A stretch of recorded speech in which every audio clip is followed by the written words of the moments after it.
ಎಲ್ಲರಿಗೂ ನಮಸ್ಕಾರ. ನಮ್ಮ ಲ್ಯಾಕ್ಸ್ ಬೆಂಗಳೂರು ಪ್ರಸ್ತುತಪಡಿಸುವ ದ ಹಿಂದೂ ಸುದ್ದಿ ವಿಶ್ಲೇಷಣೆಗೆ ತಮಗೆಲ್ಲ ಸ್ವಾಗತ. ಇಂದು ನಾವು 21 ಆಗಸ್ಟ್ 2024 ಬೆಂಗಳೂರು ಎಡಿಷನ್ ನ್ಯೂಸ್ ಪೇಪರನ್ನು ನೋಡಲಿದ್ದೇವೆ. ಮೊದಲ ಆರ್ಟಿಕಲ್ ನೋಡೋಣ. SC forms a task force to ensure safety of doctors.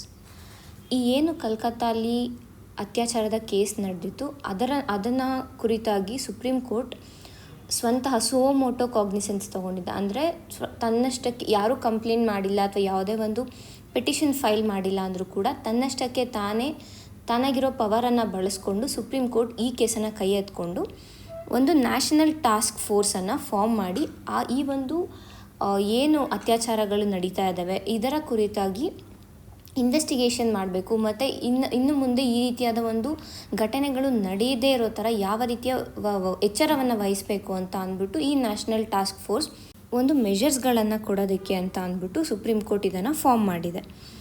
ಏನು ಮಾಡುತ್ತೆ ಇದು ಅಂತಂದರೆ, ಇದು ಸೆಕ್ಯೂರಿಟಿ ಮೆಷರ್ಸ್ ಇರ್ಬೋದು, ಇಲ್ಲ ಇನ್ಫ್ರಾಸ್ಟ್ರಕ್ಚರ್ ಡೆವಲಪ್ಮೆಂಟ್ ಇರ್ಬೋದು, ಅಂದರೆ ಈಗ ರೆಸ್ಟ್ ರೂಮ್ಗಳ ಬಗ್ಗೆ ಇರ್ಬೋದು, ಇಲ್ಲ CCTV ಇರ್ಬೋದು, ಇಲ್ಲ ಅಂತಂದರೆ ಟೆಕ್ನಾಲಜಿ ಅಡಾಪ್ಷನ್ ಇರ್ಬೋದು, ಇಲ್ಲ ಹೊರಗಡೆಯವ್ರಿಗೆ ಇಂಥ ಒಂದು ಏರಿಯಾಗಳಲ್ಲಿ ಪರ್ಮಿಷನ್ ಕೊಡದಿರೋ ರೆಸ್ಟ್ರಿಕ್ಟೆಡ್ ಏರಿಯಾಸ್ಗಳನ್ನು ಕ್ರಿಯೇಟ್ ಮಾಡೋದಿರ್ಬೋದು. ಸೊ ಈ ರೀತಿಯಾದ ಒಂದು ಮೆಷರ್ಸ್ಗಳನ್ನು ಯಾವ ರೀತಿಯಲ್ಲಿ ತೊಗೋಬೋದು ಅನ್ನೋದ್ರ ಬಗ್ಗೆ ಈ ನ್ಯಾಷನಲ್ ಟಾಸ್ಕ್ ಫೋರ್ಸ್ ಮಾತಾಡುತ್ತೆ. ಅಂದರೆ ಅದು ಮೆಷರ್ಸನ್ನು ಕೊಡುತ್ತೆ. ಮತ್ತು ಈ ಒಂದು ಕೇಸನ್ನು ಸುಪ್ರೀಂ ಕೋರ್ಟ್ ಕೈಗೆತ್ಕೊಂಡು ಏನು ಹೇಳಿದೆ ಅಂತ ಅಂದರೆ, ಈ ಒಂದು ಕೇಸ್ ಏನಾಗಿದೆ, ಈ ಒಂದು ಅತ್ಯಾಚಾರ ಮತ್ತು ಮರ್ಡರ್ ಏನು ಕೇಸ್ ಆಗಿದೆ, ಇದು ನಮ್ಮ ಭಾರತದಲ್ಲಿನ ಸಿಸ್ಟಮಿಕ್ ಫೇಲ್ಯೂರ್ಸ್ಗಳನ್ನು ತೋರಿಸ್ತಾ ಇದ್ದಾನೆ. ಗವರ್ನೆನ್ಸಲ್ಲಿ ಯಾವ ರೀತಿಯಾದ ಒಂದು ನೆಗ್ಲಿಜೆನ್ಸನ್ನು ಸರ್ಕಾರ ಹೊಂದಿದೆ ಅನ್ನೋದ್ರ ಬಗ್ಗೆ ಒಂದು ಹೈಲೈಟ್ ಮಾಡ್ತಾ ಇದೆ ಇಲ್ಲಿ ಸುಪ್ರೀಂ ಕೋರ್ಟ್ ಅಂತಲೇ ನಾವು ಹೇಳ್ಬೋದು. ಅಷ್ಟೇ ಅಲ್ಲದೆ ಈ ಒಂದು ಟಾಸ್ಕ್ ಫೋರ್ಸ್ ಈ sexual harassment of women at work place and prevention and prohibition act ಏನಿತ್ತು 2013 ಬಂದಿರುವಂಥ ಆ್ಯಕ್ಟ್, ಆ ಆ್ಯಕ್ಟನ್ನು ಎಷ್ಟು ಮಟ್ಟಿಗೆ ಇನ್ಸ್ಟಿಟ್ಯೂಷನ್ಸ್ಗಳಲ್ಲಿ ಜಾರಿ ಮಾಡಿದ್ದಾರೆ ಮತ್ತು ಅದು ಎಷ್ಟು ವರ್ಕ್ ಆಗ್ತಾ ಇದೆ, ಅದರಿಂದ ಏನಾದರೂ ರಿಲೀಫ್ ಸಿಕ್ಕಿದೆಯಾ, ಇವುಗಳ ಬಗ್ಗೆ ಕೂಡ ಈ ಒಂದು ನ್ಯಾಷನಲ್ ಟಾಸ್ಕ್ ಫೋರ್ಸ್ ವಿಚಾರಣೆ ಮಾಡಲಿದೆ ಅಂತಲೇ ಹೇಳ್ಬೋದು. ಈ ಒಂದು ಘಟನೆಯ ಹಿನ್ನೆಲೆಯಲ್ಲಿನೇ ಕರ್ನಾಟಕ ಸರ್ಕಾರ ಕೂಡ ಒಂದು ಟಾಸ್ಕ್ ಫೋರ್ಸನ್ನು ಸೆಟಪ್ ಮಾಡ್ತೀವಿ ಅಂತ ಅಂದ್ಬಿಟ್ಟು ಡಿಸೈಡ್ ಮಾಡಿದೆ. ಸೊ ಈ ಒಂದು ಟಾಸ್ಕ್ ಫೋರ್ಸ್ ಏನಿದೆ, ಇದು ಸೇಫ್ಟಿ ಮೆಷರ್ಸ್, ಹಾಸ್ಪಿಟಲ್ಸಲ್ಲಿ ಏನು ಮೆಡಿಕಲ್ ಸ್ಟಾಫ್ ಇರ್ತಾರೆ, ಬರೀ ಡಾಕ್ಟರ್ಸ್ ಅಂತನೆಲ್ಲ, ನರ್ಸ್ ಇರ್ಬೋದು, ವಾರ್ಡ್ ಬಾಯ್ ಇರ್ಬೋದು, ಇಲ್ಲ ಅಲ್ಲಿ ಒಂದು ಕೆಲಸ ಮಾಡುವಂತಹ ಆಯಾಗಳೇನಿರ್ತಾರೆ ಅವರು ಕೂಡ ಇರ್ಬೋದು, ಯಾರನ್ನಾದರೂ ಸರಿ, ಹಾಸ್ಪಿಟಲಲ್ಲಿ ವರ್ಕಿಂಗ್ ಕಂಡೀಷನ್ಸ್ ಯಾವ ರೀತಿ ಇದೆ ಮತ್ತು ಯಾವ ರೀತಿಯಾದ ಪ್ರಿಕಾಷನರಿ ಮೆಷರ್ಸನ್ನು ತೊಗೊಬೇಕು ಅನ್ನೋದ್ರ ಬಗ್ಗೆ ಈ ಒಂದು ಟಾಸ್ಕ್ ಫೋರ್ಸ್ ಏನು ಕರ್ನಾಟಕ ಗವರ್ಮೆಂಟ್ ಸೆಟಪ್ ಮಾಡ್ತಾಯಿದೆ ಅದು ಕೂಡ ವಿಚಾರಣೆಯನ್ನು ನಡೆಸಲಿದೆ. ಈಗಾಗಲೇ ಏನು ಈ ಹಿಂದೆ ಅಧಿವೇಶನ ನಡೀತು, ಕರ್ನಾಟಕ ಸರ್ಕಾರದ ಅಧಿವೇಶನ ಏನು ನಡೀತು ಅದರಲ್ಲಿ Karnataka medical registration and certain other loss ಅನ್ನೋ ಒಂದು ಆ್ಯಕ್ಟಿಗೆ ಅಮೆಂಡ್ಮೆಂಟನ್ನು ತಂದಿದ್ದಾರೆ. ಸೊ ಆ ಅಮೆಂಡ್ಮೆಂಟಲ್ಲಿ ಏನು ಹೇಳಿದ್ದಾರೆ ಅಂತ ಅಂದರೆ, ಯಾವುದೇ ಒಂದು ರೀತಿಯಾದ ಇಂಟೆನ್ಷನಲ್, ಅಂದರೆ ಬೇಕಂತ ಹೋಗಿ ಡಾಕ್ಟರ್ಗಳ ಮೇಲೆ ಹಲ್ಲೆ ಮಾಡೋದಿರ್ಬೋದು, ಇಲ್ಲಾಂದರೆ ಅವ್ರನ್ನ ಬೈಯೋದಿರ್ಬೋದು, ಇಲ್ಲ ಡಾಕ್ಟರ್ಗಳೇ ಅಂತಲ್ಲ ನರ್ಸ್ಗಳ ಮೇಲಿರ್ಬೋದು, ಇಲ್ಲ ಅಂತಂದರೆ ವಾರ್ಡ್ ಬಾಯ್ಗಳ ಮೇಲಿರ್ಬೋದು, ಇಲ್ಲ ಹಾಸ್ಪಿಟಲ್ ಸ್ಟಾಫ್ ಯಾರು ಇರ್ತಾರೆ ಅವ್ರ ಮೇಲೆ ಯಾವುದೇ ರೀತಿಯಾದ ಒಂದು ಹಲ್ಲೆ ಮಾಡೋದು, ಇಲ್ಲಾಂದರೆ ಬೈಯೋದು ಇರ್ಬೋದು, ಈ ರೀತಿಯಾದ ಒಂದು ಆ್ಯಕ್ಷನ್ಸ್ಗಳಿಗೆ ಜೈಲ್ ಶಿಕ್ಷೆ ಆಗುವಂತಹ ಒಂದು ಪ್ರಾವಿಷನನ್ನು ಇಂಟ್ರೊಡ್ಯೂಸ್ ಮಾಡಿದ್ದಾರೆ. 3 ವರ್ಷದಿಂದ 7 ವರ್ಷ ಜೈಲ್ ಶಿಕ್ಷೆ ಇರುತ್ತೆ, ಇಲ್ಲ 25,000ದಿಂದ 2 ಲಕ್ಷದವರೆಗೂ ಫೈನ್ ಅಥವಾ 2 ಆಗ್ಬೋದು. ಸೊ ಈ ರೀತಿಯಾದ ಒಂದು ಸ್ಟ್ರಿಂಜೆಂಟ್ ಪ್ರಾವಿಷನ್ಸ್, ಅಂದರೆ ಒಂದು ಹೆಚ್ಚಿನ ಪ್ರಮಾಣದಲ್ಲಿ ಪನಿಷ್ಮೆಂಟ್ಸ್ಗಳನ್ನು ಈ ಒಂದು ಅಮೆಂಡ್ಮೆಂಟ್ ಬಿಲ್ ತಂದಿದೆ. ಇದು ಫಿಸಿಕಲ್ ಆಗಿ ಆದರೆ, ಮತ್ತೆ ವರ್ಚುವಲ್, ಅಂದರೆ ಈ ಸೋಷಿಯಲ್ ಮೀಡಿಯಾಗಳಲ್ಲಿ ಅಸಾಲ್ಟ್ಸ್ ಇರ್ಬೋದು, ಸೋಷಿಯಲ್ ಮೀಡಿಯಾದಲ್ಲಿ ಡಾಕ್ಟರ್ಗಳ ಕುರಿತಾಗಿ ಫೇಕ್ ನ್ಯೂಸ್ ಸ್ಪ್ರೆಡ್ ಮಾಡೋದಿರ್ಬೋದು, ಇಲ್ಲಾಂದರೆ ಅವ್ರ ಬಗ್ಗೆ ಏನಾದ್ರು ಕಮೆಂಟ್ಸ್ ಮಾಡೋದಿರ್ಬೋದು, ಅದನ್ನು ಕೂಡ ಈ ಒಂದು ಆ್ಯಕ್ಟಲ್ಲಿ ಇನ್ಕ್ಲೂಡ್ ಮಾಡಿ ಅದು ಕೂಡ ಅಫೆನ್ಸ್ ಅಂತ ಡಿಕ್ಲೇರ್ ಮಾಡಿದ್ದಾರೆ. ಈ ಕರ್ನಾಟಕದಲ್ಲಿ ವುಮೆನ್ ಏನಿದೆ ಹೆಲ್ತ್ ಕೇರ್ ಸೆಕ್ಟರಲ್ಲಿ ವರ್ಕ್ ಮಾಡ್ತಾ ಇರೋ ಮಹಿಳೆಯರಿಂದರೆ 50%ಗಿಂತ ಹೆಚ್ಚಿದ್ದಾರೆ. ಸೊ ಅವರ ಸೇಫ್ಟಿ ಏನಿದೆ ಅದು ಬಹಳ ಮುಖ್ಯ ಆಗುತ್ತೆ. ಹಾಗಾಗಿ ನಾವು ಈ ಒಂದು ಟಾಸ್ಕ್ ಫೋರ್ಸನ್ನು ಕೂಡ ಸೆಟಪ್ ಮಾಡ್ತಾ ಇದ್ದೀವಿ. ಅಂದರೆ ವುಮೆನ್ದು ಸೇಫ್ಟಿ ಏನಿದೆ ಹೆಲ್ತ್ ಕೇರ್ ಸೆಕ್ಟರಲ್ಲಿ ಅದನ್ನು ನಾವು ಎನ್ಶೋರ್ ಮಾಡೋಕ್ಕೆ ಈ ಟಾಸ್ಕ್ ಫೋರ್ಸನ್ನು ಸೆಟಪ್ ಮಾಡ್ತಾಯಿದ್ದೀವಿ. ಹಾಗೆ ಈಗಾಗಲೇ ಏನು ಬಿಲ್ಲನ್ನು ಪಾಸ್ ಮಾಡಿದ್ದೀವಿ ಅದರ ಕುರಿತಾಗಿ ಇಲ್ಲಿ ಮಾತಾಡಿದೆ ಈ ಆರ್ಟಿಕಲಲ್ಲಿ. ಸೊ ಈ 2 ಆರ್ಟಿಕಲ್ ಬಂದು women safety in health care ಬಗ್ಗೆ ಮಾತಾಡುತ್ತೆ. ಮುಂದಿನ ಆರ್ಟಿಕಲ್ ನೋಡೋಣ. Regressive move reducing work hours of women is not the way to ensure the safety. ಈಗ ವೆಸ್ಟ್ ಬೆಂಗಾಲದಲ್ಲಿ ಏನು ಕೇಸ್ ಆಯಿತು, ಅದು ಆದ ನಂತರ ವೆಸ್ಟ್ ಬೆಂಗಾಲದ ಸರ್ಕಾರ ಒಂದು ಗೈಡ್ಲೈನ್ಸನ್ನು ಜಾರಿ ಮಾಡಿದೆ. ಅದರ ಪ್ರಕಾರ ಏನು ಹೇಳ್ತಾ ಇದೆ ಅಂತಂದರೆ, ಸೆಪ್ರೇಟ್ ರೆಸ್ಟ್ ರೂಮ್ ಇರಬೇಕು, ವಾಶ್ರೂಮ್ಸ್ ಇರಬೇಕು ಮಹಿಳೆಯರಿಗೆ, ಮತ್ತು ಸೇಫ್ ಝೋನ್ ಇರಬೇಕು ವಿತ್ CCTV ಕ್ಯಾಮ್ರಾ ಇರಬೇಕು. ಆಮೇಲೆ ಸ್ಪೆಷಲ್ ಒಂದು ಫೋನ್ ಆ್ಯಪ್ ಇರಬೇಕು ಅವರ ಸೇಫ್ಟಿ. ಅಂದರೆ ಅವ್ರಿಗೆ ಏನಾದ್ರು ಪ್ರಾಬ್ಲಮ್ ಆಯಿತು ಅಂದರೆ ಇಮಿಡಿಯೇಟಾಗಿ ಪ್ಯಾನಿಕ್ ಬಟನ್ ಥರ ಏನಾದ್ರು ಒತ್ತಿ ಬೇರೆಯವ್ರಿಗೆ ಇನ್ಫಾರ್ಮೇಷನ್ ರವಾನೆ ಆಗೋ ಥರ ಈ ರೀತಿಯಾದ ಒಂದು ಗೈಡ್ಲೈನ್ಸನ್ನು ಕೊಟ್ಟಿದೆ. ಇದರ ಜೊತೆ ಇನ್ನೂ ಒಂದು ಏನು ನಾವು ಗೈಡ್ಲೈನ್ ಆ್ಯಡ್ ಮಾಡಿದೆ ಅಂತಂದರೆ, ನೈಟ್ ಡ್ಯೂಟಿ ಏನಿದೆ ಮಹಿಳೆಯರಿಗೆ, ನೈಟ್ ಡ್ಯೂಟಿ ಏನಿದೆ ವರ್ಕಿಂಗಲ್ಲಿ ಅದನ್ನು ಕಡಿಮೆಗೊಳಿಸಬೇಕು ಅಂತ ಹೇಳ್ತಿದ್ದಾರೆ. ಅಂದರೆ ನೈಟ್ ಡ್ಯೂಟಿ ವರ್ಕಿಂಗ್ ಅವರ್ಸ್ ಏನಿದೆ ಅದನ್ನು ಕಡಿತಗೊಳಿಸಬೇಕು ಅಂತ ಒಂದು ಗೈಡ್ಲೈನ್ಸನ್ನು ವೆಸ್ಟ್ ಬೆಂಗಾಲ್ ಸರ್ಕಾರ ನೀಡಿದೆ. ಆದರೆ ಈ ಒಂದು ಕೇಸ್ ಏನಾಗಿದೆ, ಅಲ್ಲಿ ಆ ಮಹಿಳೆಯ ತಪ್ಪು ಏನೂ ಇರಲಿಲ್ಲ. ಮಹಿಳೆಯರ ಈಗ ಆಲ್ರೆಡಿ ನಮಗೆ ಗೊತ್ತಿರೋ ಹಾಗೆ female labour force participation rate ಏನಿದೆ ಅದು ಬಹಳನೇ ಕಡಿಮೆ ಇದೆ. ಸೊ ಅದರಲ್ಲಿ ಈ ರೀತಿಯಾದ ಒಂದು ಸ್ಟ್ರಿಂಜೆಂಟ್ ಪ್ರಾವಿಷನ್ಸ್ನ ತಂದರೆ, ಅಂದರೆ ನೈಟ್ ಡ್ಯೂಟಿ ಕೊಡಬಾರ್ದು, ಇಲ್ಲ ಕಡಿಮೆ ಅವರ್ಸ್ ಕೊಡಬೇಕು, ಈ ಥರ ಬಂದರೆ ವಿಮೆನ್ ಎಂಪ್ಲಾಯಬಿಲಿಟಿ ಕಡಿಮೆ ಆಗುತ್ತೆ. ಅಂದರೆ ಮಹಿಳೆಯರನ್ನ ಯಾರೂ ಕೆಲಸಕ್ಕೆ ಸೇರಿಸ್ಕೊಳಲ್ಲ. ಬಿಕಾಸ್ ಈ ರೀತಿಯಾದ ಒಂದು ಪ್ರಾವಿಷನ್ಸ್ನ ಫಾಲೋ ಮಾಡಬೇಕು ಅಂತಂದಾಗ ಅವರ ಕಂಪನಿಗಳ ಪ್ರೊಡಕ್ಟಿವಿಟಿ ಕಡಿಮೆ ಆಗುತ್ತೆ.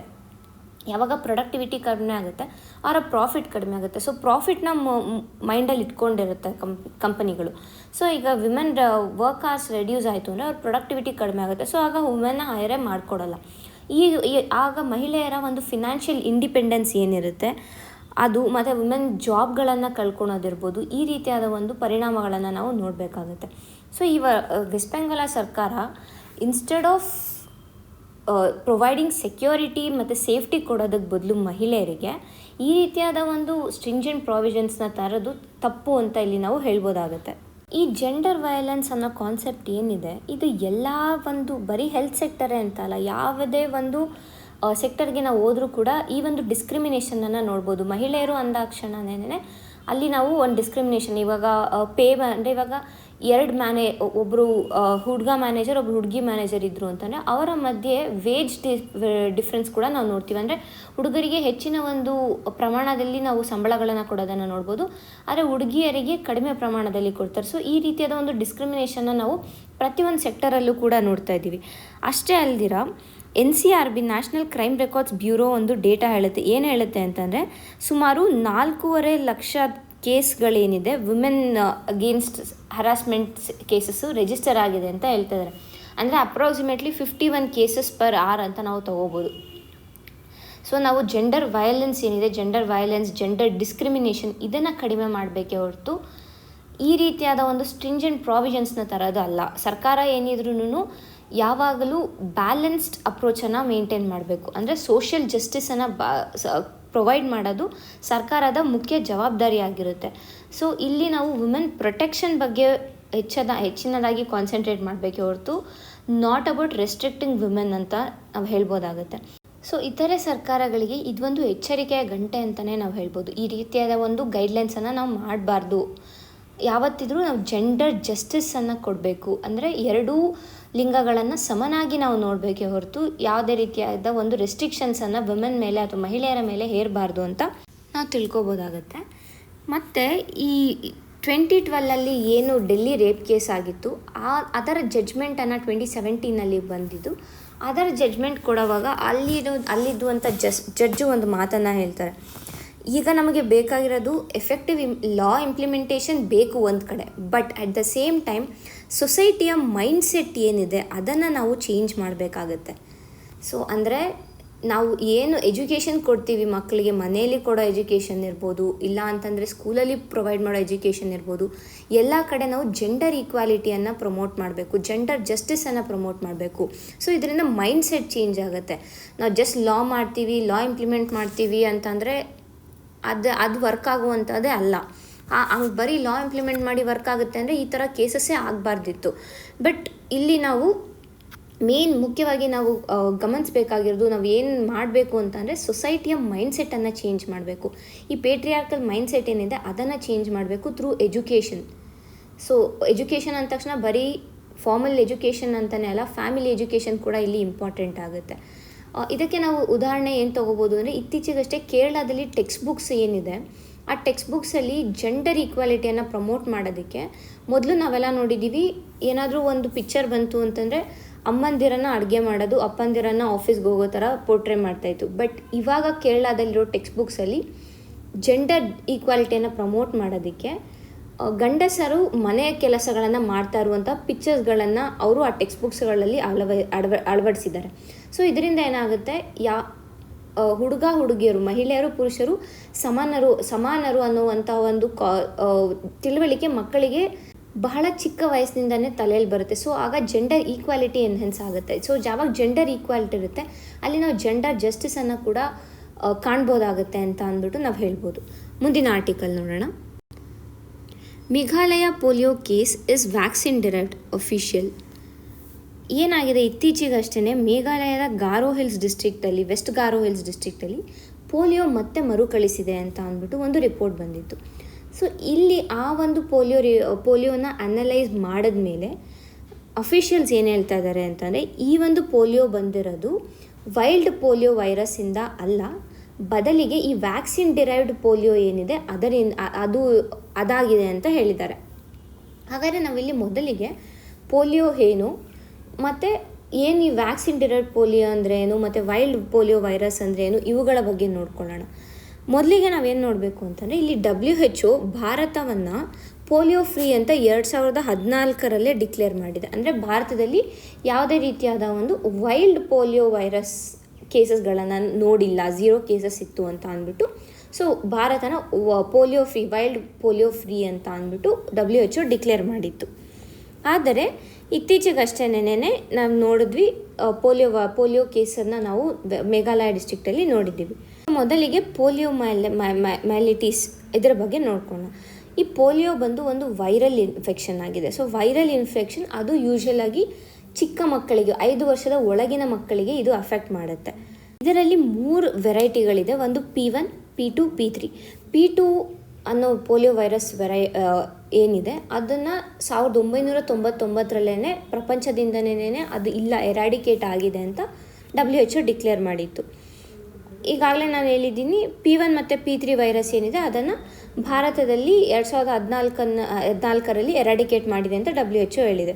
ಸೊ ಹಾಗಾದರೆ ಈ ಪೋಲಿಯೋ ಏನಿದೆ ಇದರಿಂದ ಯೂಶುವಲಾಗಿ ನಮ್ಮ ನರ್ವಸ್ ಸಿಸ್ಟಮ್ ಅಫೆಕ್ಟ್ ಆಗುತ್ತೆ. ಅಂದರೆ ನಾವು ಸರಿಯಾದ ಒಂದು ಕೈಕಾಲು ಮೂವ್ಮೆಂಟ್ಸ್ ಮಾಡೋದಕ್ಕೆ ಆಗೋದಿಲ್ಲ ಪೋಲಿಯೋ ಇದ್ದಾಗ. ಸೊ ಇದನ್ನು ತಡೆಯೋದಕ್ಕೆ ಅಂದ್ಬಿಟ್ಟು 2 ರೀತಿಯಾದ ಒಂದು ವ್ಯಾಕ್ಸಿನ್ಗಳನ್ನು ನಾವು ನೋಡ್ತೀವಿ. ಒಂದು OPV, ಇನ್ನೊಂದು IPV. OPV ಅಂದರೆ ಓರಲ್ ಪೋಲಿಯೋ ವ್ಯಾಕ್ಸಿನ್, IPV ಅಂದರೆ ಇಂಜೆಕ್ಟೆಡ್ ಪೋಲಿಯೋ ವ್ಯಾಕ್ಸಿನ್.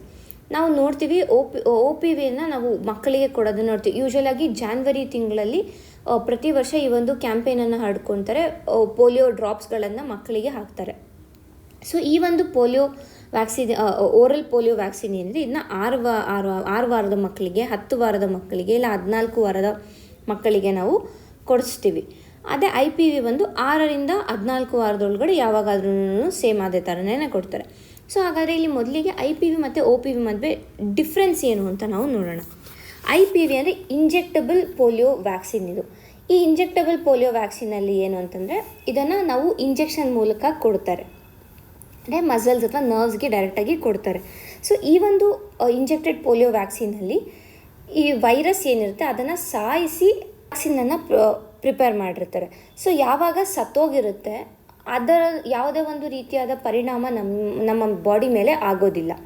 ಆದರೆ ನಮ್ಮ ಬಾಡಿಯಲ್ಲಿ ಇರೋ ಇಮ್ಯುನಿಟಿ ಪವರ್ ಏನಿರುತ್ತೆ, ನಮ್ಮ ಇಮ್ಯೂನ್ ಸಿಸ್ಟಮ್ ಏನಿದೆ ಇದು ಅಂದರೆ ಆ್ಯಂಟಿಜೆನ್ಸ್ ಏನಿರುತ್ತೆ, ಇದು ಈ ಒಂದು ವೈರಸ್ ಏನು ಬಂದಿರುತ್ತೆ ನಮ್ಮ ಬಾಡಿಗೆ ಏನು ಇಂಜೆಕ್ಟ್ ಮಾಡಿರ್ತಾರೆ ಅದಕ್ಕೆ ಆ್ಯಂಟಿಬಾಡೀಸನ್ನು ಪ್ರೊಡ್ಯೂಸ್ ಮಾಡಿ ಒಂದು ಇಮ್ಯುನಿಟಿ ಸಿಸ್ಟಮನ್ನು ಕ್ರಿಯೇಟ್ ಮಾಡುತ್ತೆ. ಇದು ಇಂಜೆಕ್ಟಬಲ್ ಪೋಲಿಯೋ ವೈರಸ್. ಅದೇ ಈ ಓರಲ್ ಪೋಲಿಯೋ ವೈರಸಲ್ಲಿ ಏನಾಗುತ್ತೆ ಅಂತ ಅಂದರೆ, ಇದರಲ್ಲಿ ನಾವು ಯೂಸ್ ಮಾಡೋದು ಲೈವ್ ಅಟಿನ್ಯೂಯೇಟೆಡ್ ವೈರಸ್, ಅಂದರೆ ಬದುಕಿರುತ್ತೆ ವೈರಸ್, ಬಟ್ ಅದರ ಒಂದು ಏನು ಶಕ್ತಿ ಇರುತ್ತೆ ಅದನ್ನು ಕಡಿಮೆ ಮಾಡಿಬಿಟ್ಟಿರ್ತಾರೆ. ಸೊ ಲೈವ್ ಅಟಿನ್ಯೂಯೇಟೆಡ್ ವೈರಸ್ ಇರುತ್ತೆ. ಸೊ ಈ ಒಂದು ಓರಲ್ ಪೋಲಿಯೋ ವ್ಯಾಕ್ಸಿನ್ನ ನಾನು ಈಗಾಗಲೇ ಹೇಳ್ದಂಗೆ ಬಾಯಿ ಮುಖಾಂತರ, ಡ್ರಾಪ್ಸ್ ಮುಖಾಂತರ ಕೊಡ್ತೀವಿ. ಇಂಜೆಕ್ಟಬಲ್ ಪೋಲಿಯೋ ಇದಂತಲೇ ಮಸಲ್ಗೆ ಕೊಡ್ತೀವಿ, ಇಲ್ಲ ಅಂತಂದರೆ ನರ್ವ್ಸ್ಗೆ ಏನು ಡೈರೆಕ್ಟಾಗಿ ಇಂಜೆಕ್ಷನ್ ಮುಖಾಂತರ ಕೊಡ್ತೀವಿ. ಸೊ ಈ ಒಂದು IPVಯಲ್ಲಿ ಲೋಕಲ್ ಇಮ್ಯುನಿಟಿ ಬರೋದಿಲ್ಲ. ಆದರೆ ಇಲ್ಲಿ ಎರಡು ಬರುತ್ತೆ, ಹ್ಯೂಮರಲ್ ಮತ್ತು ಇಂಟೆಸ್ಟೈನಲ್ ಇಮ್ಯುನಿಟಿ ಎರಡನ್ನೂ ಕೊಡುತ್ತೆ. ಇದು ಈ IPV ಬಂದು ಪ್ಯಾರಾಲಿಸಿಸ್ ಆಗೋದನ್ನು ತಡೆಯುತ್ತೆ. ಬಟ್ ಇಲ್ಲಿ ಪ್ಯಾರಾಲಿಸಿಸ್ ಜೊತೆಗೆ ಇಂಟೆಸ್ಟೈನಲ್ ರೀಇನ್ಫೆಕ್ಷನ್ ಮತ್ತೇನಾದ್ರು ಇನ್ಫೆಕ್ಷನ್ ಆಗೋದನ್ನು ಕೂಡ ಇಲ್ಲಿ ತಡೆಯುತ್ತೆ. ಇಲ್ಲಿ ರೀಇನ್ಫೆಕ್ಷನನ್ನು ತಡೆಯೋದಿಲ್ಲ. ಅಂದರೆ ಈಗ ಒಂದು ಸತಿ ಈ ಇಂಜೆಕ್ಷನ್ ತೊಗೊಂಡಿದ್ದೀವಿ IPVನ ಅಂತ ಅಂದ್ಕೊಳ್ಳೋಣ. ಸೊ ಮತ್ತೆ ಏನಾದರೂ ನಾವು ವೈಲ್ಡ್ ಪೋಲಿಯೋ ವೈರಸ್ಗೆ ಎಕ್ಸ್ಪೋಸ್ ಆದರೆ ಅಲ್ಲಿ ಇದು ಇಮ್ಯುನಿಟಿ ವರ್ಕ್ ಆಗೋದಿಲ್ಲ. ಅಂದರೆ ಓರಲ್ ಪೋಲಿಯೋ ವೈರಸ್ ಹಂಗಲ್ಲ. ಮತ್ತೆ ರೀಇನ್ಫೆಕ್ಷನ್ ಏನಾದರೂ ಆಯಿತು ಅಂತೂ ಕೂಡ ಈ ಓರಲ್ ಪೋಲಿಯೋ ವೈರಸ್ ವ್ಯಾಕ್ಸಿನಿಂದ ನಮಗೆ ಇಮ್ಯುನಿಟಿ ಪವರ್ ಇರುತ್ತೆ. ಯಾಕೆಂದರೆ ಇದು ಲೈವ್ ಅಟ್ಯುನ್ಯೂಟೆಡ್ ವೈರಸ್ ಆಗಿರೋದ್ರಿಂದ ಆ ವೈರಸ್ ನಮ್ಮ ಬಾಡೀಲಿ ಇರುತ್ತೆ. ಸೊ ಮತ್ತೆ ಏನಾದ್ರು ಬಂತು ಅಂದರೆ ಬಾಡಿ ಇಮ್ಯೂನ್ ಸಿಸ್ಟಮ್ ಮತ್ತೆ ರಿಯಾಕ್ಟ್ ಆಗ್ತಾ ಇರುತ್ತೆ ಅದಕ್ಕೆ. ಸೊ ಈಗ ನಾನು ಹೇಳಿದೆ ಇದು ಲೈವ್ ಅಟಿನ್ಯೂಟೆಡ್ ವೈರಸ್ ಅಂತ. ಸೊ ಈ ಲೈವ್ ಅಟಿನ್ಯೂಟೆಡ್ ವೈರಸ್ ಅಂತಂದಾಗ ಹಲವಾರು ಬಾರಿ ಏನಾಗುತ್ತೆ ಅಂದರೆ ಈಗ 2000 ಇಸ್ವಿಯಿಂದ ಸುಮಾರು 10 ಬಿಲಿಯನ್ ಡೋಸ್ಗಳನ್ನು ಕೊಟ್ಟಿದ್ದಾರೆ ಈ OPV. ಈ 10 ಬಿಲಿಯನ್ ಡೋಸಲ್ಲಿ ಕೇವಲ 24 ಈ ಒಂದು OPV ವೈರಸ್ಸಿಂದ ಅಂದರೆ OPV ಕೊಟ್ಟಿರೋದ್ರಿಂದ ಮತ್ತೆ ವಾಪಸ್ ಪೋಲಿಯೋ ಬಂದಿರೋದನ್ನು ನಾವು ನೋಡ್ತೀವಿ. ಅಂದರೆ 10 ಬಿಲಿಯನ್ ಡೋಸ್ ನಾವು ಕೊಟ್ಟಿರೋದು, ಬಟ್ ಅದರಲ್ಲಿ ಕೇವಲ 24 ಇನ್ಸಿಡೆನ್ಸ್ ಮಾತ್ರ ಬಂದಿದೆ. ಅಂದರೆ ತುಂಬ ಕಡಿಮೆ ಇನ್ಸಿಡೆನ್ಸನ್ನು ನಾವು ನೋಡ್ತೀವಿ. ಏನಾಗುತ್ತೆ ಅಂತಂದರೆ ಈ ಲೈವ್ ಅಟಿನ್ಯೂಟೆಡ್ ವೈರಸ್ ಅಲ್ವಾ ಇದು, ಸೊ ಬದುಕಿರುತ್ತೆ, ಜೀವಂತವಾಗಿರೋದ್ರಿಂದ ವೈರಸ್ಸು ಅಟ್ ಸಮ್ ಪಾಯಿಂಟ್ ಯಾವಾಗ ನಮ್ಮ ಬಾಡಿ ಇಮ್ಯುನಿಟಿ ವೀಕ್ ಆಗುತ್ತೆ ಈ ವೈರಸ್ಸು ಸ್ಟ್ರಾಂಗ್ ಆಗುವಂತಹ ಒಂದು ಸಿಂಪ್ಟಮ್ಸನ್ನು ನಾವು ನೋಡ್ತೀವಿ. ಸೊ ಅದೇ ಒಂದು ಕೇಸ್ ಇಲ್ಲಿ ಮೇಘಾಲಯಲ್ಲಿ ಆಗಿದೆ ಅಂತ ಹೇಳ್ತಾ ಇದ್ದಾರೆ. ಅಂದರೆ ಈಗ ಏನು ಮೇಘಾಲಯಲ್ಲಿ ಮತ್ತೆ ಪೋಲಿಯೋ ಮರುಕಳಿಸಿದೆ ಅಂತ ಹೇಳ್ತಾ ಇದ್ದಾರೆ, ಅದು ಈ ಒಂದು ಓರಲ್ ಪೋಲಿಯೋ ವ್ಯಾಕ್ಸಿನ್ ತೊಗೊಂಡಿರೋದ್ರಿಂದನೇ ಹೊರತು ವೈಲ್ಡ್ ಪೋಲಿಯೋ ವೈರಸ್ಸಿಂದ ಅಲ್ಲ. ಅಂದರೆ ನ್ಯಾಚುರಲ್ ಆಗಿ ಇಂಡಿಯಾ ಈಗಲೂ ಕೂಡ ವೈಲ್ಡ್ ಪೋಲಿಯೋ ವೈರಸ್ ಫ್ರೀನೇ ಇದೆ. ಬರೀ ಈ ಒಂದು ಏನು ವ್ಯಾಕ್ಸಿನ್ ಡಿರೈವ್ಡ್ ಪೋಲಿಯೋ ಆಗಿದೆ ಅದು ವ್ಯಾಕ್ಸಿನ್ ಡಿರೈವ್ಡ್ ಅಂದರೆ OPVಯಿಂದ ಆಗಿರೋದೇ ಹೊರತು ವೈಲ್ಡ್ ಪೋಲಿಯೋ ವೈರಸ್ಸಿಂದ ಅಲ್ಲ. ಹಾಗಾಗಿ ಈ ಒಂದು ವ್ಯಾಕ್ಸಿನ್ ಡಿರೈವ್ಡ್ ಇರೋದ್ರಿಂದ ಇದನ್ನು ನಾವು ರಿವರ್ಸ್ ಮಾಡ್ಬೋದು. ಅಂದರೆ ಇನ್ನಷ್ಟು ಹೆಚ್ಚಿನ ಒಂದು ಡೋಸೇಜಿನ ವ್ಯಾಕ್ಸಿನನ್ನು ಕೊಟ್ಟು ಈ ಒಂದು ಏನು ಪೋಲಿಯೋ ಬಂದಿದೆ ಅದನ್ನ ರಿವರ್ಸ್ ಮಾಡ್ಬೋದು ಅಂತ ಇಲ್ಲಿ ಹೇಳ್ತಾ ಇದ್ದಾರೆ. ಈ ಒಂದು ಟಾಪಿಕ್ ಪೋಲಿಯೋ ಬಗ್ಗೆ ನಾವು ಮತ್ತಷ್ಟು ಹೆಚ್ಚಿನ ಡೀಟೇಲ್ಸನ್ನು ನಾವು ನೋಡಬೇಕಾಗುತ್ತೆ. ಇದರ ಇಮ್ಯುನೈಸೇಷನ್ಸ್ ಏನೇನು ಸರ್ಕಾರ ಯಾವ್ಯಾವ ಸ್ಕೀಮ್ಸನ್ನು ಕೈಗೊಂಡಿದೆ ಇವುಗಳ ಕುರಿತಾಗಿ ನೀವು ಹೆಚ್ಚಿನ ಒಂದು ಮಾಹಿತಿಯನ್ನು ಕಲೆ ಹಾಕ್ಕೋಬೇಕಾಗುತ್ತೆ. ಮುಂದಿನ ಆರ್ಟಿಕಲ್ ನೋಡೋಣ. A ground plan for sustainable mass employment. ಈ ಒಂದು ಆರ್ಟಿಕಲ್ನಲ್ಲಿ ಹೇಗೆ ಮಾಸ್ ಎಂಪ್ಲಾಯ್ಮೆಂಟನ್ನು, ಈಗ ನಮ್ಗೆ ಗೊತ್ತಿದೆ ಅನ್ಎಂಪ್ಲಾಯ್ಮೆಂಟ್ ರೇಟ್ ಭಾರತದಲ್ಲಿ ಬಹಳ ಜಾಸ್ತಿನೇ ಇದೆ, ಅರೌಂಡ್ 6 to 7% ಇದೆ ಅಂತ ಗೊತ್ತಿದೆ. ಸೊ ಹಾಗಾಗಿ ಈ ಒಂದು ಅನ್ಎಂಪ್ಲಾಯ್ಮೆಂಟನ್ನು ಕಡಿಮೆ ಮಾಡೋದಕ್ಕೆ ಏನು ಬಜೆಟ್ ಮತ್ತು ಎಕನಾಮಿಕ್ ಸರ್ವೆ ಸ್ಕೀಮ್ಸನ್ನು ತಂದಿದೆ ಅದು ಮಾತ್ರ ಸಾಲೋದಿಲ್ಲ. ಬಟ್ ಇನ್ಸ್ಟೆಡ್ ಮಾಸ್ ಎಂಪ್ಲಾಯ್ಮೆಂಟ್ ಬೇಕು, ಅದು ಸಸ್ಟೈನಬಲ್ ವೇಯಲ್ಲಿ, ಅಂದರೆ ಫಾರ್ ಅ ಲಾಂಗ್ ಟರ್ಮ್ ಈ ಎಂಪ್ಲಾಯ್ಮೆಂಟ್ ಆಪರ್ಚುನಿಟೀಸ್ ಏನಿರುತ್ತೆ ಅದು ಅವೈಲಬಲ್ ಆಗಿರಬೇಕು. ಹಾಗಾಗಿ ಇಲ್ಲಿ ಕೆಲವೊಂದು ಸಜೆಷನ್ಸ್ನ ಕೊಡ್ತಾ ಇದ್ದಾರೆ. ಮೊದಲ ಸಜೆಷನ್ ಏನು ಅಂತಂದರೆ ಈ ಒಂದು ಮಾಸ್ ಎಂಪ್ಲಾಯ್ಮೆಂಟ್ ಪ್ರೋಗ್ರಾಮ್ ಏನಿದೆ ಇದನ್ನು ಗ್ರೌಂಡ್ ಲೆವೆಲಿಂದ ಬಾಟಮ್ ಅಪ್ ಅಪ್ರೋಚಲ್ಲಿ ಫಾಲೋ ಮಾಡ್ಕೊಂಡು ಬನ್ನಿ. ಅಂದರೆ ಈಗ ಲೋಕಲ್ ಗವರ್ನೆನ್ಸ್ ಏನಿದೆ, ಈಗ ಪಂಚಾಯತ್ ಇರ್ಬೋದು, ಮುನ್ಸಿಪಲ್ ಬಾಡೀಸ್ ಇರ್ಬೋದು, ಇವರಿಗೆ ಡಿಸೆಂಟ್ರಲೈಸ್ಡ್ ಅಪ್ರೋಚಲ್ಲಿ ಈ ಒಂದು ಸ್ಕಿಲ್ ನೀಡ್ಸನ್ನು ಐಡೆಂಟಿಫೈ ಮಾಡೋಕ್ಕೆ ಒಂದು ಆಪರ್ಚುನಿಟಿಯನ್ನು ಕೊಡಬೇಕು ಅಂತ ಹೇಳ್ತಾ ಇದ್ದಾರೆ. ಅಂದರೆ ಈಗ ಒಂದು ಪಂಚಾಯತ್ ಏರಿಯಾ ಇದೆ ಅಂತಂದರೆ ಆ ಏರಿಯಲ್ಲಿ ಯಾವ ರೀತಿಯಾದ ಒಂದು ಸ್ಕಿಲ್ ಡೆವಲಪ್ಮೆಂಟ್ ನೀಡ್ಸ್ ಇದೆ, ಅಲ್ಲಿನ ಜನರು ಎಷ್ಟು ಮಟ್ಟಕ್ಕೆ ಅವರ ಸ್ಕಿಲ್ ಇದೆ, ಅವ್ರಿಗೆ ಎಷ್ಟು ಎಜುಕೇಷನ್ ಲೆವೆಲ್ ಇದೆ, ಸೊ ಇವುಗಳನ್ನು ಒಂದು ಅನಲೈಸ್ ಮಾಡಿ ಡೇಟಾ ಸರ್ವೆ ಥರ ಮಾಡಿ ಅದರಿಂದ ಒಂದು ರಿಜಿಸ್ಟರನ್ನು ಕ್ರಿಯೇಟ್ ಮಾಡಿ, ಸೊ ಯಾವ ಏರಿಯಲ್ಲಿ ಯಾವ ರೀತಿಯಾದ ಒಂದು ಸ್ಕಿಲ್ ಬೇಕಾಗಿದೆ ಅದನ್ನು ಡೆವಲಪ್ ಮಾಡ್ಕೊಂಡು ಹೋಗಬೇಕು ಅಂತ ಇಲ್ಲಿ ಹೇಳ್ತಾ ಇದ್ದಾರೆ ಮೊದಲನೇದಾಗಿ. ಸೊ ಫಸ್ಟ್ ಒನ್ ಏನು ಅಂದರೆ ಒಂದು ಡಿಸೆಂಟ್ರಲೈಸ್ಡ್ ಅಪ್ರೋಚನ್ನು ಫಾಲೋ ಮಾಡಿ ಅಂತ ಇಲ್ಲಿ ಹೇಳ್ತಾ ಇದ್ದಾರೆ. ಎರಡನೇದಾಗಿ ಏನು ಹೇಳ್ತಾ ಇದ್ದಾರೆ ಅಂತಂದರೆ ಈ ಎಜುಕೇಷನ್ನು, ಹೆಲ್ತು, ನ್ಯೂಟ್ರಿಷನ್ನು, ಎಂಪ್ಲಾಯ್ಮೆಂಟ್, ಸ್ಕಿಲ್ ಡೆವಲಪ್ಮೆಂಟ್ಗೆ ಅಂತ ಬೇರೆ ಬೇರೆ ಏನು ಸ್ಕೀಮ್ಸ್ಗಳಿವೆ ಈ ಸ್ಕೀಮ್ಸ್ನೆಲ್ಲ ಈ ವಿಮೆನ್ ಆರ್ಗನೈಸೇಷನ್ಸ್ ಏನಿರುತ್ತೆ ಆ ಏರಿಯಲ್ಲಿ ಅವುಗಳ ಜೊತೆ ಇಂಟಿಗ್ರೇಟ್ ಮಾಡಿ ಅಂತ ಹೇಳ್ತಾ ಇದ್ದಾರೆ. ಸೊ ಏನಕ್ಕೆ ಹೇಳ್ತಾ ಇದ್ದಾರೆ, ಇವಾಗ ನಾವು SHGಗಳನ್ನು ಎಕ್ಸಾಂಪಲ್ ತೊಗೊಳ್ಳೋಣ, ಸೆಲ್ಫ್ ಹೆಲ್ಪ್ ಗ್ರೂಪ್ಗಳನ್ನು. ಸೊ ಈ ಸೆಲ್ಫ್ ಹೆಲ್ಪ್ ಗ್ರೂಪ್ಗಳಿಂದ ನಮ್ಮ ಸೊಸೈಟಿಗೆ ಬಹಳಷ್ಟೇ ಹೆಲ್ಪ್ ಆಗಿದೆ. ಅದು ಸೆಲ್ಫ್ ಹೆಲ್ಪ್ ಗ್ರೂಪ್ ಯೂಶ್ವಲ್ ಆಗಿ ವಿಮೆನ್ ಮೆಂಬರ್ಸೇ ಅದರಲ್ಲಿರೋದು. ಸೊ ಇದರಿಂದ ವಿಮೆನ್ದು ಪೊಲಿಟಿಕಲ್ ಪಾರ್ಟಿಸಿಪೇಷನ್ ಇನ್ಕ್ರೀಸ್ ಆಗಿದೆ, ಅವರ ಎಕನಾಮಿಕ್ ಇಂಡಿಪೆಂಡೆನ್ಸ್ ಇನ್ಕ್ರೀಸ್ ಆಗಿದೆ, ನ್ಯಾಷನಲ್ GDPಗೆ ಕೂಡ ಕಾಂಟ್ರಿಬ್ಯೂಟ್ ಮಾಡಿದ್ದಾರೆ. ಇಷ್ಟೇ ಅಲ್ಲದೆ ಎಂಪ್ಲಾಯ್ಮೆಂಟ್ ಆಪರ್ಚುನಿಟಿ ಕೂಡ ಈ ಒಂದು SHGಗಳಿಂದ ನಾವು ಕ್ರಿಯೇಟ್ ಆಗಿರೋದನ್ನ ನೋಡ್ಬೋದು. ಸೊ ಇಲ್ಲೇನು ಹೇಳ್ತಾ ಇದ್ದಾರೆ, ಸೊ ಈ ರೀತಿಯಾದ ಒಂದು ವಿಮೆನ್ ಕಲೆಕ್ಟಿವ್ಸ್ ಏನಿರುತ್ತೆ, ವಿಮೆನ್ ಬೇಸ್ಡ್ ಆರ್ಗನೈಸೇಷನ್ಸ್ ಏನಿರುತ್ತೆ ಅವುಗಳ ಜೊತೆ ಈ ಸ್ಕೀಮ್ಸ್ಗಳೇನಿದೆ, ನಮ್ಮ ಎಜುಕೇಷನ್ ರಿಲೇಟೆಡ್ ಸ್ಕೀಮ್ ಇರ್ಬೋದು, ಹೆಲ್ತ್ ರಿಲೇಟೆಡ್ ಸ್ಕೀಮ್ ಇರ್ಬೋದು, ಲೈವ್ಲಿಹುಡ್ ರಿಲೇಟೆಡ್ ಸ್ಕೀಮ್ ಇರ್ಬೋದು, ಇದನ್ನ ಇಂಟಿಗ್ರೇಟ್ ಮಾಡಿದ್ರೆ ಅದರ ಇಂಪ್ಲಿಮೆಂಟೇಷನ್ ಚೆನ್ನಾಗಾಗುತ್ತೆ. ಸೊ ಯಾವಾಗ ಇಂಪ್ಲಿಮೆಂಟೇಷನ್ ಚೆನ್ನಾಗಾಗುತ್ತೆ ಅದರಿಂದ ಬೆನಿಫಿಟ್ಸ್ ಕೂಡ ಹೆಚ್ಚಾಗಿ ಬರುತ್ತೆ. ಸೊ ಈಗ ಒಂದು ಸ್ಕಿಲ್ ಡೆವಲಪ್ಮೆಂಟ್ ಸ್ಕೀಮ್ ಏನಿದೆ ಅದನ್ನ ವಿಮೆನ್ ಆರ್ಗನೈಸೇಷನ್ ಅಥವಾ ವಿಮೆನ್ ಕಲೆಕ್ಟಿವ್ಸ್ ಜೊತೆ, ಕೋಆಪ್ರೇಟಿವ್ಸ್ ಜೊತೆ ಇಂಟಿಗ್ರೇಟ್ ಮಾಡಿದ್ರೆ ಅಲ್ಲಿನ ಮಹಿಳೆಯರು ಯಾವಾಗಲೂ ಅಷ್ಟೇ ಒಂದು ಡಿಸಿಷನ್ ಮೇಕಿಂಗಲ್ಲಿ ಇರ್ಬೋದು, ಇಲ್ಲ ಅವರು ಒಂದು ಕಾರ್ಯನ ಕೈಗೊಳ್ತಾ ಇದ್ದಾರೆ ಅಂತಂದರೆ ಅದನ್ನ ಅವರು ಫುಲ್ ಎಫಿಷಿಯನ್ಸಿಯಲ್ಲಿ ಅವ್ರು ಮಾಡ್ತಾರೆ. ಸೊ ಹಾಗಾಗಿ ಏನಾಗುತ್ತೆ ಅಂದರೆ ಇವಾಗ ಫಾರ್ ಎಕ್ಸಾಂಪಲ್ ಕೌಶಲ್ ವಿಕಾಸ್ ಯೋಜನಾ ಇದೆ ಅಂತ ತೊಗೊಳ್ಳೋಣ. ಸೊ ಈ ಕೌಶಲ್ ವಿಕಾಸ್ ಯೋಜನಾನ ಯಾವುದಾದ್ರು ಒಂದು ವಿಮೆನ್ SHG ಜೊತೆ ಇಂಟಿಗ್ರೇಟ್ ಮಾಡಿದ್ರೆ ಅಲ್ಲಿರೋ ವಿಮೆನ್ ಅಂದರೆ ಮಹಿಳೆಯರು ಏನು ಮಾಡ್ತಾರೆ, ಆ ಒಂದು ಸ್ಕೀಮ್ ಸರಿಯಾಗಿ ಲೈಕ್ ಫುಲ್ಲೆಸ್ಟ್ ಪೊಟೆನ್ಷಿಯಲ್ಗೆ ಅದು ವರ್ಕ್ ಆಗ್ತಾ ಇದೆಯಾ ಇಲ್ವಾ ಅಂತ ಅವ್ರು ಎನ್ಶೋರ್ ಮಾಡ್ತಾರೆ. ಅದರಿಂದ ಒಂದು ಕಡೆ ಈ ಒಂದು ಸ್ಕೀಮ್ ಏನಿದೆ ಆ ಸ್ಕೀಮ್ ಇಂಪ್ಲಿಮೆಂಟೇಷನ್ ಇನ್ಕ್ರೀಸ್ ಆಗುತ್ತೆ, ಅದರಿಂದ ಬೆನಿಫಿಟ್ಸ್ ಕೂಡ ಹೆಚ್ಚಾಗಿ ಬರುತ್ತೆ ಲೋಕಲ್ ಪಾಪ್ಯುಲೇಷನ್ಗೆ. ಸೊ ಇದು 2ನೇ ಸಜೆಷನ್ ಕೊಡ್ತಾ ಇದ್ದಾರೆ. 3ನೇ ಸಜೆಷನ್ ಏನು ಕೊಡ್ತಾ ಇದ್ದಾರೆ ಅಂತಂದರೆ ಇಲ್ಲಿ ನೀಡ್ ಬೇಸ್ಡ್ ವೊಕೇಶ್ನಲ್ ಎಜುಕೇಷನನ್ನು ಕೊಡಬೇಕು ಅಂತ ಹೇಳ್ತಾ ಇದ್ದಾರೆ. ಈ ವೊಕೇಶ್ನಲ್ ಎಜುಕೇಷನ್ ಅಂತಂದರೆ ಏನು? ವೊಕೇಶ್ನಲ್ ಅಂತಲೇ ನೀವು ಆಚೆ ಬಂದ ಮೇಲೆ, ಅಂದರೆ ಈಗ ನಿಮ್ಮದು ಫಾರ್ಮಲ್ ಎಜುಕೇಷನ್ ಮುಗಿದ ಮೇಲೆ ನೀವು ಯಾವುದಾದ್ರು ಒಂದು ಜಾಬ್ಗೆ ಹೋಗ್ತಾ ಇದ್ದೀರ ಅಂದರೆ ಅದಕ್ಕೆ ಬೇಕಾಗಿರುವಂಥ ಸ್ಕಿಲ್ಸ್ ನಿಮ್ಮ ಹತ್ರ ಇದೆಯೋ ಇಲ್ವೋ, ಸೊ ಆ ಒಂದು ಸ್ಕಿಲ್ಸನ್ನು ನೀಡೋದನ್ನು ವೊಕೇಶ್ನಲ್ ಎಜುಕೇಷನ್ ಅಂತ ನಾವು ಕರಿತೀವಿ. ಸೊ ದ್ಯಾಟ್ ವೊಕೇಶ್ನಲ್ ಎಜುಕೇಷನ್ ಏನಿದೆ that should be need based. So ಅದಕ್ಕೆ ಇಲ್ಲೊಂದು ಎಕ್ಸಾಂಪಲ್ ಕೊಡ್ತಿದೆ. ಮುಂಬೈಯಲ್ಲಿ ಕೆಲವು ಕಾಲೇಜಲ್ಲಿ ಏನು ಮಾಡಿದ್ದಾರೆ ಅಂತಂದರೆ ಈ ಡಿಗ್ರಿ ಕೋರ್ಸಸ್ ಏನಿದೆ ಅಂದರೆ ಈಗ BA, BCom ಇರ್ಬೋದು, BE ಇರ್ಬೋದು, ಸೊ ಈ ಕೋರ್ಸಸ್ ಜೊತೆಗೇನೆ ಹಾಗೇನೇ ಒಂದು ಸರ್ಟಿಫಿಕೇಟ್ ಬೇಸ್ಡ್ ಕೋರ್ಸಸ್ ಅಂತ ಒಂದು ಕೋರ್ಸಸನ್ನು ಇಂಟ್ರೊಡ್ಯೂಸ್ ಮಾಡಿದ್ದಾರೆ. ಅಂದರೆ ಈಗ ಒಂದು ಕಡೆ ನಿಮಗೆ ಫಾರ್ಮಲ್ ಡಿಗ್ರಿ ಸಿಗ್ತಾ ಇರುತ್ತೆ, ಅದರ ಜೊತೆಗೆ ಒಂದು ಸರ್ಟಿಫಿಕೇಟ್ ಕೋರ್ಸಸ್, ಈಗ ನಾವೇನು ಜಾವಾ ಕೋರ್ಸ್ ಸೆಪ್ರೇಟಾಗಿ ಮಾಡ್ಕೊತೀವಿ ಆನ್ಲೈನಲ್ಲಿ, ಇಲ್ಲ ಅಂತಂದರೆ ಪೈಥಾನ್ ಕೋರ್ಸ್ ಮಾಡೋದಿರ್ಬೋದು, ಇಲ್ಲ ಕೆಲವರು ಬ್ಯೂಟಿ ಕೋರ್ಸಸ್ ಮಾಡ್ತಾರೆ. ಈ ಥರ ಒಂದು ಕೋರ್ಸಸ್ಗಳು ಏನಿದೆ ಈ ಸರ್ಟಿಫೈಡ್ ಕೋರ್ಸಸನ್ನು ಕೂಡ ಈ ಡಿಗ್ರಿ ಕೋರ್ಸ್ ಜೊತೆನೇ ಕಾಲೇಜಸ್ಸೇ ಪ್ರೊವೈಡ್ ಮಾಡೋ ಥರ. ಸೊ ಆವಾಗ ಏನಾಗುತ್ತೆ, ಈ ಡಿಗ್ರಿ ಬೇಸ್ಡ್ ಮೇಲೆ ಅವ್ರಿಗೆ ಕೆಲಸ ಸಿಕ್ಕಿಲ್ಲ ಅಂದರೂ ಈ ಸರ್ಟಿಫೈಡ್ ಕೋರ್ಸಸ್ ಬೇಸಿಸ್ ಮೇಲಾದರೂ ಅಟ್ಲೀಸ್ಟ್ ಅವ್ರಿಗೆ ಕೆಲಸ ಸಿಗುತ್ತೆ. ಸೊ ದಟ್ ಅವರ ಒಂದು ಲೈವ್ಲಿಹುಡ್ ಮತ್ತು ಇನ್ಕಮ್ ಎನ್ಶೋರ್ ಆಗುತ್ತೆ ಆಫ್ಟರ್ ಗ್ರ್ಯಾಜುಯೇಷನ್, ಆ ಒಂದು ಎಂಪ್ಲಾಯಬಿಲಿಟಿ ಆಪರ್ಚುನಿಟಿ ಸಿಗುತ್ತೆ ಅಂತ ಇಲ್ಲಿ 3ನೇ ಸಜೆಷನ್ ಕೊಡ್ತಾ ಇದ್ದಾರೆ.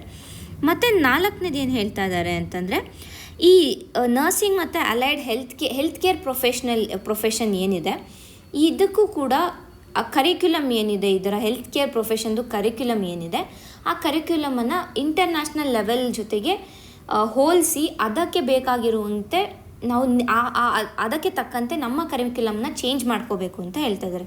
ಯಾಕೆ? ಈಗ ನಮಗೆ ಗೊತ್ತು ಕೇರಳದಿಂದನೇ ಮೋಸ್ಟ್ ಆಫ್ ದ ನರ್ಸಸ್ ಏನಿರ್ತಾರೆ, ಅಂದರೆ ಈ ನರ್ಸಿಂಗ್ ಕೋರ್ಸ್ ಮಾಡಿರೋರು ಏನಿರ್ತಾರೆ ಅವರು ವೆಸ್ಟ್ ಏಷ್ಯಾಗೆ ಹೋಗೋದಿರ್ಬೋದು, ಇಲ್ಲ ಅಂತಂದರೆ ಈ ಗಲ್ಫ್ ಕಂಟ್ರೀಸ್ಗೆ ಹೋಗೋದಿರ್ಬೋದನ್ನು ನಾವು ನೋಡ್ತಾ ಇದ್ದೀವಿ. ಮೇನ್ಲಿ ಅವರೆಲ್ಲ ಹೋಗೋದು ಹೆಲ್ತ್ ಕೇರ್ ಪ್ರೊಫೆಷ್ನಲ್ ಸೆಕ್ಟರ್ಸಲ್ಲೇ. ಸೊ ಅವರ ಒಂದು ಎಂಪ್ಲಾಯ್ಮೆಂಟ್ ಆಪರ್ಚುನಿಟಿನ ನಾವು ಇನ್ಕ್ರೀಸ್ ಮಾಡಬೇಕು ಅಂತಂದರೆ ಆ ಒಂದು ಸ್ಟ್ಯಾಂಡರ್ಡ್ಸ್, ಇಂಟರ್ನ್ಯಾಷನಲ್ ಸ್ಟ್ಯಾಂಡರ್ಡ್ಸ್ ಏನಿದೆ ನರ್ಸಿಂಗ್ ಎಜುಕೇಷನಲ್ಲಿ ಅದನ್ನು ಭಾರತದ ಕರಿಕ್ಯುಲಮಲ್ಲಿ ನಾವು ಇಂಟಿಗ್ರೇಟ್ ಮಾಡ್ಕೋಬೇಕಾಗುತ್ತೆ. ಸೊ ಇದರಿಂದ ಎಂಪ್ಲಾಯ್ಮೆಂಟ್ ಆಪರ್ಚುನಿಟಿ ಇನ್ಕ್ರೀಸ್ ಆಗುತ್ತೆ. ನಾವು ಈ ಹಿಂದೆ ಕೂಡ ನೋಡಿದ್ವಿ, ಸುಮಾರು 8 ಮಿಲಿಯನ್ನಷ್ಟು ಕೆಲಸಗಳು ಈ ಒಂದು ಹೆಲ್ತ್ ಕೇರ್ ಸೆಕ್ಟರಲ್ಲಿ ಜನ್ರೇಟ್ ಆಗುತ್ತೆ ಬೈ 2050 ಅಂತ ಒಂದು ರಿಪೋರ್ಟ್ ಹೇಳಿತ್ತು. ಸೊ ಈ 8 ಮಿಲಿಯನ್ ಅಂತ ಅಂದಾಗ ಕೇರ್ ಎಕಾನಮಿಯಲ್ಲಿ ಇಷ್ಟು ಒಂದು ಪ್ರೊಫೆಷನ್ ಎಂಪ್ಲಾಯ್ಮೆಂಟ್ ಆಪರ್ಚುನಿಟಿ ಡೆವಲಪ್ ಆಗುತ್ತೆ ಅಂತಂದಾಗ ನಾವು ಅದಕ್ಕೆ ತಕ್ಕಂಥ ಒಂದು ಕರಿಕ್ಯುಲಮ್ ಕೂಡ ಡೆವಲಪ್ ಮಾಡಬೇಕಾಗುತ್ತೆ. ಸೊ ಇದು 4ನೇ ಸಜೆಷನ್. 5ನೇ ಸಜೆಷನ್ ಏನು ಹೇಳ್ತಾ ಇದ್ದಾರೆ ಇಲ್ಲಿ ಅಂತಂದರೆ ಒಂದು ಲೋಕಲ್ ಕಮ್ಯುನಿಟಿ ಕ್ಯಾಡರನ್ನು ಕ್ರಿಯೇಟ್ ಮಾಡಿ ಫಾರ್ ಕ್ರೀಚ್ ಫೆಸಿಲಿಟಿ. ಈಗ ನಾವು ಗೊತ್ತು ಎಲ್ಲ ಕಡೆ ವಿಮೆನ್ ಎಂಪ್ಲಾಯ್ಮೆಂಟ್ ಆಪರ್ಚುನಿಟಿ ಜಾಸ್ತಿ ಆಗ್ತಾ ಇರೋಂಗೆ ಮಹಿಳೆಯರು ಕೂಡ ಕೆಲಸಕ್ಕೆ ಹೋಗ್ತಾರೆ. ಸೊ ಅವ್ರಿಗೆ ಮ್ಯಾಂಡೇಟರಿ ಇಷ್ಟು ಪೀರಿಯಡ್ ಇಂತಿಷ್ಟು ದಿನಗಳು ಅಂತ ರಜೆಯನ್ನು ಕೂಡ ಕೊಡ್ತಾರೆ, ಮೆಟರ್ನಲ್ ಲೀವ್ ಕೊಡ್ತಾರೆ. ಬಟ್ ಅದಾದಮೇಲೆ ಅವ್ರಿಗೆ ಹೋಗಲೇಬೇಕಾಗುತ್ತೆ ಕೆಲಸಕ್ಕೆ. ಸೊ ಹಾಗಾಗಿ ಏನು ಮಾಡಬೇಕು, ಕ್ರೀಚ್ ಫೆಸಿಲಿಟೀಸ್ ಏನಿದೆ ಈ ಕ್ರೀಚ್ ಫೆಸಿಲಿಟೀಸ್ನ ಇನ್ಕ್ರೀಸ್ ಮಾಡಬೇಕು.